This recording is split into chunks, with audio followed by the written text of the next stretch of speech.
Kani kedai ke Batisi TV, bat pidang pet ya ke kubur baman kasni, belawan rasa pi tak ke rupa, ringkat bat ke orange Nissan, lom sokpo near Fire Brigade Shillong. New Nissan Kicks. Bookings open now. Hagani kata yau ki officer jong Tnad ke bakmi ya ki kam lum Khajana hagani ke jela Meghalaya kila yo Jinghikai Halor kumno ban pentulun ya ki kam ki jam bat ki Jinghikai jing dia Halor ke Khajana ke badang penteri kam dang kendiat senementa kata Halor ke goods and service tax lani ke GST. Ya gani ke Lympung ai Jinghikai la penlong haki ars ngilenter kata haka khat sau bat khat san tarik benai risau arjar khat kendai ha KGP Synod Conference Center Shillong. Ya kabala pelong daga Nasan Zonal Campus Shillong rengkat ke jingit reilang bat ka office jong Commissioner of Taxes Shillong. Ya kani ke Lympung la plepai ba haka khat sau tarik dau menteri rang ba ke jela Konrad Kongkal Sangma rengkat ke jingit don lang ki officer jong Tnad ba pelong ya kani ke Lympung ai Jinghikai.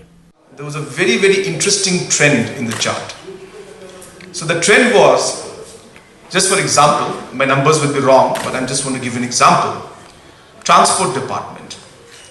So in 15-16, they were given a target of 50 crores. And at the end of the year, they achieved 51 crores. So next year, they were given a target of 55 crores, just 10% more. And they achieved a target of 56 crores. And then after that, again, the next year, they were given a target of 62 crores. And they achieved 63 crores. I think you can see the trend which I'm talking about. That always when the target was given, which is a basic 10%, they somehow managed to get above that. So last time I increased the target last year by 25%. So in 2018-19 when we were having this meeting, in fact, Transport Department showed me the figures. And I said that I want you to find ways of increasing it by 25%. Which was amounting to about 100 plus crores. And lo and behold, they achieved the 100 crores which I had put, and they get 101 crore as usual. So they were always 1 crore more than what they were given target of. My point being that there has to be a push in the system. Somehow, I think we all, from the revenue generation department I'm talking about, somehow we kind of get very comfortable with certain numbers being given to us, and we are not innovative and don't try to push the limit. We are at a state where the state government has been depending almost 84%, 85%, 86% on central government's revenue and sources. And our own sources that we get are hardly 15-16%. And this is what has been the trend for many years. And the question that I have been trying to answer and I've been trying to address is why can't we increase this number to beyond 25%, 30%? And if there is a movement of 28,000 crores going on every year, and even if you look at 10% of that and we put an average of about 10% on the GST of that, I'm just taking a very ballpark figure. So 28,000 multiplied by 10% is 2,800 crores.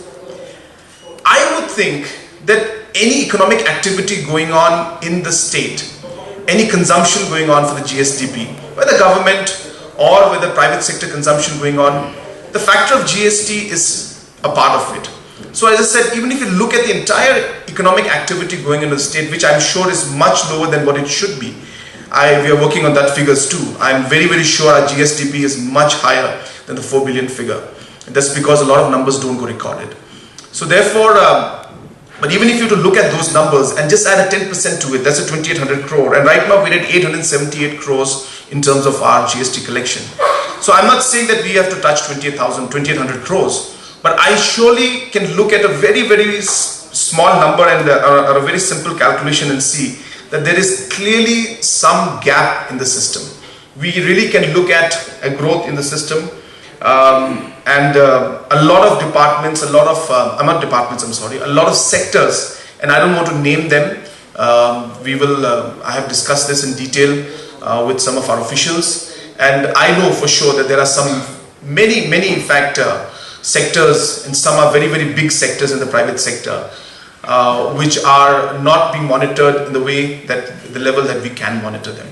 And I think there is a huge GST loss that we're facing in some of those sectors. So therefore, I hope that by these exercises we'll be able to improve those areas. Mining is an area which is really something of a great concern to us. We are looking at ways on plugging the loopholes out there also. You're aware that we are in the process of working on different programs.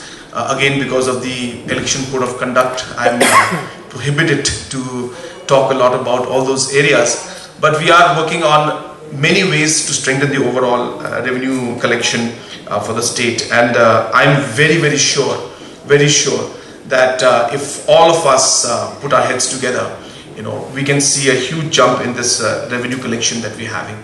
And I think this GST number that we have of 878 is really a bare minimum. So I think this is very important to always keep the focus on the state and on the people. And once we start doing that, in these kind of programs, these motivation things also should be there.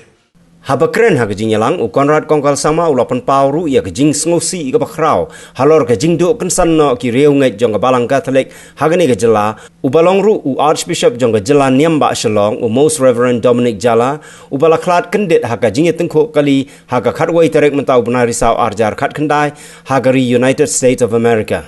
It was a very, very shocking and very tragic event that took place, and again I'm still recovering from that shock.